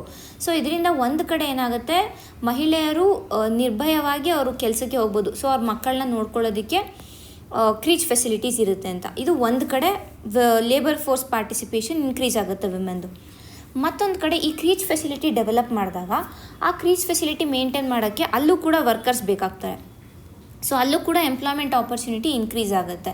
ಸೊ ಇದು ಸಸ್ಟೈನಬಲ್ ಲಾಂಗ್ ಟರ್ಮಲ್ಲಿ ಇದು ಆಗುತ್ತೆ ಅಂತಲೇ ನಾವು ಹೇಳ್ಬೋದು. ಯಾಕೆಂದರೆ ಒಂದು ಕಡೆ ಈಗ ಎಂಪ್ಲಾಯ್ಮೆಂಟ್ ಆಪರ್ಚುನಿಟಿ ಲೇಬರ್ ಫೋರ್ಸ್ ಜಾಸ್ತಿ ಆಗ್ತಾ ಇದೆ ಅಂತಂದಾಗ ಇಲ್ಲಿ ಈ ಕಡೆ ಏನು ಕ್ರೀಚ್ ಫೆಸಿಲಿಟಿ ಇದೆ ಅದು ಕೂಡ ಬೇಕಾಗುತ್ತೆ. ಸೊ ಆವಾಗ ಅಲ್ಲೂ ಕೂಡ ಎಂಪ್ಲಾಯ್ಮೆಂಟ್ ಆಪರ್ಚುನಿಟಿ ಸಸ್ಟೈನಬಲ್ ಲೆವೆಲಲ್ಲಿ ಸಸ್ಟೈನಬಲ್ ಆಗಿ ಆಗುತ್ತೆ ಅಂತ ನಾವು ಹೇಳ್ಬೋದಾಗುತ್ತೆ. ಮತ್ತು ಆರನೇದಾಗಿ ಏನು ಹೇಳ್ತಾ ಇದ್ದಾರೆ ಅಂದರೆ ಈ ITI ಟ್ರೈನಿಂಗ್ಸ್ ಏನಿದೆ, ಅಂದರೆ ಈ ಇಂಡಸ್ಟ್ರಿಯಲ್ ಟ್ರೈನಿಂಗ್ ಇನ್ಸ್ಟಿಟ್ಯೂಟ್ಗಳೇನಿದೆ ಇದು ಸ್ಕೂಲ್ ಲೆವೆಲಿಂದನೇ ಸ್ಟಾರ್ಟ್ ಆಗಬೇಕು. ಈಗ ನಮಗೆ ಗೊತ್ತಿರೋ 10th ಆದಮೇಲೆ ಈ ITI ಟ್ರೈನಿಂಗ್ಸನ್ನು ಯೂಶ್ವಲಾಗಿ ಕಂಡಕ್ಟ್ ಮಾಡ್ತಾರೆ. ಬಟ್ ಇದನ್ನು ನಾವು ಸೆಕೆಂಡರಿ ಸ್ಕೂಲ್ ಲೆವೆಲಿಂದ ಈಗ 8th ಫೀಡರ್ ಸ್ಕೂಲ್ ಲೆವೆಲಲ್ಲೇ ಇದನ್ನು ಕೂಡ ಇಂಟಿಗ್ರೇಟ್ ಮಾಡ್ಕೊಂಡು ಹೋದರೆ ಅದು ಕೂಡ ಎಂಪ್ಲಾಯ್ಮೆಂಟ್ ಆಪರ್ಚುನಿಟಿನ ಇನ್ಕ್ರೀಸ್ ಮಾಡುತ್ತೆ ಅಂತ ಇಲ್ಲಿ ಹೇಳ್ತಾ ಇದ್ದಾರೆ. ಮತ್ತು 7ನೇದಾಗಿ ಏನು ಹೇಳ್ತಾ ಇದ್ದಾರೆ ಅಂತ ಅಂದರೆ ಈವನ್ ಸ್ಟಾರ್ಟಪ್ ಎಕಾನಮಿ ಇರ್ಬೋದು, ಇಲ್ಲ ಆಂಟ್ರಪ್ರಿನರ್ಶಿಪ್ ಸ್ಕಿಲ್ ಏನಿದೆ ಇದನ್ನ ಸ್ಕೂಲ್ ಲೆವೆಲಿಂದನೇ ಇಂಟ್ರೊಡ್ಯೂಸ್ ಮಾಡ್ಕೊಂಡು ಬರಬೇಕು. ಅಂದರೆ ಈಗ ಸ್ಕೂಲಲ್ಲೇನೆ ಟೆಕ್ನಾಲಜಿ ಮತ್ತು ಎಂಟರ್ಪ್ರೈಸ್ನ ಒಂದು ಸಬ್ಜೆಕ್ಟಾಗಿ ಇಂಟ್ರೊಡ್ಯೂಸ್ ಮಾಡಿ ಅದನ್ನ ಮತ್ತು ಈ ಹೈಸ್ಕೂಲ್ಗೆ ಬಂದಾಗ ಅದರ ಬಗ್ಗೆ ಹೆಚ್ಚಾಗಿ ಒಂದು ಎಜುಕೇಷನನ್ನು ಕೊಡಬೇಕು. ಅಂದರೆ ನೀವು ಸ್ಟಾರ್ಟಪ್ಪನ್ನು ಮಾಡ್ಬೋದು ಮತ್ತು ಅದರಿಂದ ಎಕಾನಮಿಗೂ ಹೆಲ್ಪ್ ಆಗುತ್ತೆ. At the same time employment opportunities ಹೆಚ್ಚಾಗುತ್ತೆ. ಈಗ ಒಂದು ಸ್ಟಾರ್ಟಪ್ಪಲ್ಲಿ 10 ಜನ ವರ್ಕ್ ಮಾಡ್ತಾ ಇದ್ದಾರೆ ಅಂದರೆ ಅಲ್ಲಿ 10 ಜನಕ್ಕೆ ಫಾರ್ ಅ ಲಾಂಗ್ ಟರ್ಮ್ ಅವ್ರಿಗೆ ಆ ಸ್ಟಾರ್ಟಪ್ ಬೆಳೆಯೋವರೆಗೂ ಕೂಡ ಅವ್ರಿಗೆ ಅಲ್ಲಿ ಎಂಪ್ಲಾಯ್ಮೆಂಟ್ ಆಪರ್ಚುನಿಟಿ ಇರುತ್ತೆ. ಸೊ ಹಾಗಾಗಿ ಇದನ್ನು ಕೂಡ ಮಾಡ್ಬೋದು ಅಂತ ಇಲ್ಲಿ ಒಂದು ಸಜೆಷನ್ ಕೊಡ್ತಾ ಇದ್ದಾರೆ. ಮತ್ತು 8ನೇದಾಗಿ ಏನು ಕೊಡ್ತಾ ಇದ್ದಾರೆ ಅಂತಂದರೆ sharing model of apprenticeships with industry on scale. ನಾವು ಇವಾಗ ಈ ಏನು ಅಪ್ರೆಂಟಿಸ್ಶಿಪ್ ಅಥವಾ ಈ ಸ್ಟೈಫನ್ಸ್ ಅಥವಾ ಏನು ಇಂಟರ್ನ್ಶಿಪ್ಗಳು ಏನು ಕೊಡ್ತಾ ಇದ್ದಾರೆ ಇದನ್ನು ಬರೀ ಸರ್ಕಾರ ಕೊಟ್ಟರೆ ಆಗಲ್ಲ. ಬಿಕಾಸ್ ಸರ್ಕಾರದ ಮೇಲೆ ಫಿಸ್ಕಲ್ ಬರ್ಡನ್ ಹೆಚ್ಚಾಗುತ್ತೆ. ಸೊ ಆಗ ಏನು ಮಾಡಬೇಕು ಅಂದರೆ ಇಂಡಸ್ಟ್ರೀಸ್ ಜೊತೆ ಟೈಅಪ್ ಆಗಿ ಅರ್ಧ ಇಂಡಸ್ಟ್ರೀಸ್ ಪೇ ಮಾಡೋ ಥರ ಇನ್ನು ಅರ್ಧ ಗೌರ್ಮೆಂಟ್ ಪೇ ಮಾಡೋ ಥರ. ಸೊ ಈ ರೀತಿಯಾಗಿ ಮಾಡಿದಾಗ ಸ್ಟೂಡೆಂಟ್ಸ್ಗೆ ಇಂಟರ್ನ್ಶಿಪ್ ಮಾಡ್ತಾರೋ ಸ್ಟೂಡೆಂಟ್ಸ್ಗೆ ಒಂದು ಕಡೆ ಗ್ರೌಂಡ್ ಲೆವೆಲ್ ರಿಯಾಲಿಟಿ ಗೊತ್ತಾಗುತ್ತೆ, ವರ್ಕಿಂಗ್ ಎಕ್ಸ್ಪೀರಿಯನ್ಸ್ ಸಿಗುತ್ತೆ. ಅಟ್ ದ ಸೇಮ್ ಟೈಮ್ ಅವ್ರಿಗೆ ಅಲ್ಲಿ ಸ್ಟೈಫನ್ಸ್ ಕೂಡ ಸಿಗ್ತಾ ಇರುತ್ತೆ. ಅದೇ ರೀತಿಯಾಗಿ ಇನ್ನೊಂದು ಕಡೆ ಅವ್ರಿಗೆ ಸ್ಕಿಲ್ ಡೆವಲಪ್ಮೆಂಟ್ ಆಗ್ತಾ ಇರುತ್ತೆ. ಸೊ ಲಾಂಗ್ ಟರ್ಮಲ್ಲಿ ಈ ಒಂದು ಎಂಪ್ಲಾಯ್ಮೆಂಟ್ ಆಪರ್ಚುನಿಟಿ ಕೂಡ ಅವ್ರಿಗೆ ದೊರಕಿಸ್ಬೋದು ಅಂತ ಹೇಳ್ತಾ ಇದೆ. ಮತ್ತು 9ನೇದಾಗಿ ಏನು ಹೇಳ್ತಾ ಇದೆ ಅಂತಂದರೆ ಈ ಕ್ಯಾಪಿಟಲ್ ಲೋನ್ಸ್ ಏನಿದೆ ವಿಮೆನ್ಗೆ ಕೊಡ್ತಾ ಇರೋ ವಿಮೆನ್ ಲೆಡ್ ಎಂಟರ್ಪ್ರೈಸಸ್ಗಿರ್ಬೋದು, ಇಲ್ಲ ಫಸ್ಟ್ ಜನ್ರೇಷನ್ ಎಂಟರ್ಪ್ರೈಸಸ್ಗಿರ್ಬೋದು, ಏನು ಈ ಕ್ಯಾಪಿಟಲ್ ಲೋನ್ಸ್ ಕೊಡ್ತಾ ಇದ್ದಾರೆ ಅದನ್ನು ಮತ್ತಷ್ಟು ಹೆಚ್ಚುಗೊಳಿಸಬೇಕು. ಸೊ ಯಾವಾಗ ಲೋನ್ಸ್ ಹೆಚ್ಚಾಗುತ್ತೆ ಆಗ ಫೈನಾನ್ಷಿಯಲ್ ಸೆಕ್ಯೂರಿಟಿ ಇಲ್ಲದೆ ಇರುವಂತಹ ಜನರಿಗೆ ಈ ಒಂದು ಲೋನ್ಸಿಂದ ಹೆಲ್ಪ್ ಆಗುತ್ತೆ. ಸೊ ಮತ್ತಷ್ಟು ಸ್ಟಾರ್ಟಪ್ ಕಲ್ಚರ್ ಜಾಸ್ತಿ ಆಗುತ್ತೆ ಅಂತ ಇಲ್ಲಿ ಹೇಳ್ತಾ ಇದ್ದಾರೆ. ಮತ್ತು 10ನೇದಾಗಿ ಏನು ಹೇಳ್ತಾ ಇದ್ದಾರೆ ಅಂತಂದರೆ ಒಂದು ಯೂನಿವರ್ಸಲ್ ಸ್ಕಿಲ್ ಅಕ್ರೆಡಿಷನ್ ಸ್ಕೀಮನ್ನು ತರಬೇಕು ಅಂತ ಹೇಳ್ತಾ ಇದ್ದಾರೆ. ಅಂದರೆ ಈಗ ಹೇಗೆ ಕಾಲೇಜಸ್ಗೆ ಅಕ್ರೆಡಿಷನ್ಸ್ ಕೊಡ್ತಾರೆ ಅವರ ಒಂದು ಎಜುಕೇಷನ್ ಲೆವೆಲ್ಸ್ ಮೇಲಿರ್ಬೋದು, ಇಲ್ಲ ಅವರ ಇನ್ಫ್ರಾಸ್ಟ್ರಕ್ಚರ್ ಮೇಲಿರ್ಬೋದು, ಆ ರೀತಿಯಾಗಿ ಸ್ಕಿಲ್ ಡೆವಲಪ್ಮೆಂಟ್ಗೆ ಕೂಡ ಒಂದು ಅಕ್ರೆಡಿಷನ್ ಸ್ಕೀಮನ್ನು ತರಬೇಕು ಅಂತ ಇಲ್ಲಿ ಹೇಳ್ತಾರೆ. ಸೊ ಇದರಿಂದ ಏನಾಗುತ್ತೆ ಅಂತ ಅಂದರೆ ನಾವು ಇಂಟರ್ನ್ಯಾಷನಲ್ ಲೆವೆಲಲ್ಲಿ ಇರುವಂತಹ ಒಂದು ಸ್ಕಿಲ್ ಡೆವಲಪ್ಮೆಂಟನ್ನು ಭಾರತಕ್ಕೆ ಮ್ಯಾಚ್ ಮಾಡಿ ಅದರ ಬೇಸಿಸ್ ಮೇಲೆ ಅಕ್ರೆಡಿಷನ್ನ ಕೊಡ್ತಾ ಹೋದರೆ ನಾವು ಮತ್ತಷ್ಟು ಯಾವ ರೀತಿಯಾಗಿ ಸ್ಕಿಲ್ ಡೆವಲಪ್ಮೆಂಟ್ ಮಾಡಬಹುದು ಅನ್ನೋದ್ರ ಬಗ್ಗೆ ನಾವು ಕಾನ್ಸಂಟ್ರೇಟ್ ಮಾಡ್ಬೋದು ಅಂತ ಇದು ಒಂದನ್ನು ಹೇಳ್ತಾ ಇದ್ದಾರೆ. ಮತ್ತು ಈ ಮನ್ರೇಗಾ ಸ್ಕೀಮ್ ಏನಿದೆ, Mahatma Gandhi national rural employment guarantee scheme ಏನಿದೆ, ಇದರಲ್ಲಿ 70% ಆಫ್ ಫಂಡ್ಸ್ ಏನಿದೆ ಇದನ್ನು ವಾಟರ್ ಸ್ಕಾರ್ಸ್ ಬ್ಲಾಕ್ಸಲ್ಲಿ ಯೂಸ್ ಮಾಡ್ತಾರೆ. ಅಂದರೆ ಎಲ್ಲಿ ನೀರು ಕಡಿಮೆ ಇರುತ್ತೆ ಅಲ್ಲಿ ಯೂಸ್ ಮಾಡ್ತಾ ಇದ್ದಾರೆ. ಸೊ ಅಲ್ಲಿ ಏನು ಮಾಡಬೇಕು ಅಂತಂದರೆ ಫಂಡ್ಸ್ ಏನಿದೆ ಆ ಮನ್ರೇಗಾ ಸ್ಕೀಮಲ್ಲಿ ಯಾರು ವರ್ಕ್ ಮಾಡ್ತಾ ಇರ್ತಾರೆ ಅವರ ಒಂದು ಸ್ಕಿಲ್ ಡೆವಲಪ್ಮೆಂಟ್ ಮೇಲೆ ಹಾಕಬೇಕು, ಅಂದರೆ ಹೆಚ್ಚಿನದಾಗಿ ಇನ್ವೆಸ್ಟ್ ಮಾಡಬೇಕು. ಸೊ ಇದರಿಂದ ಅವ್ರಿಗೆ ಒಂದು ಕಡೆ ಸ್ಕಿಲ್ ಡೆವಲಪ್ಮೆಂಟ್ ಆಗುತ್ತೆ, ಮತ್ತು ಮನ್ರೇಗಾ ಆಪರ್ಚುನಿಟಿ ಇಲ್ಲ ಅಂದರೂ ಕೂಡ ಅವರು ಆ ಸ್ಕಿಲ್ನ ಯೂಸ್ ಮಾಡಿಕೊಂಡು ಬೇರೆ ರೀತಿಯಾದ ಒಂದು ಕೆಲಸಗಳಲ್ಲಿ ಕೆಲಸ ಮಾಡಿ ಎಂಪ್ಲಾಯ್ಮೆಂಟ್ ಆಪರ್ಚುನಿಟಿ ತೊಗೋಬೋದು. ಅದರ ಜೊತೆ ಲೈವ್ಲಿಹುಡ್ಡನ್ನು ಕೂಡ ಸೆಕ್ಯೂರ್ ಮಾಡ್ಬೋದು ಅಂತ ಇಲ್ಲಿ ಹೇಳ್ತಾ ಇದ್ದಾರೆ. ಸೊ ಈ ಒಂದು ಎಂಟೈರ್ ಆರ್ಟಿಕಲಲ್ಲಿ ಸಜೆಷನ್ಸನ್ನು ಕೊಡ್ತಾ ಇದ್ದಾರೆ. ಇದನ್ನ ನಾವು ನಮ್ಮ ಆನ್ಸರ್ ರೈಟಿಂಗ್ಸಲ್ಲಿ ಯೂಸ್ ಮಾಡ್ಕೋಬೋದಾಗುತ್ತೆ. ಇಷ್ಟು ಈ ದಿನದ ಆರ್ಟಿಕಲ್ಗಳಾಗಿವೆ. ಧನ್ಯವಾದಗಳು.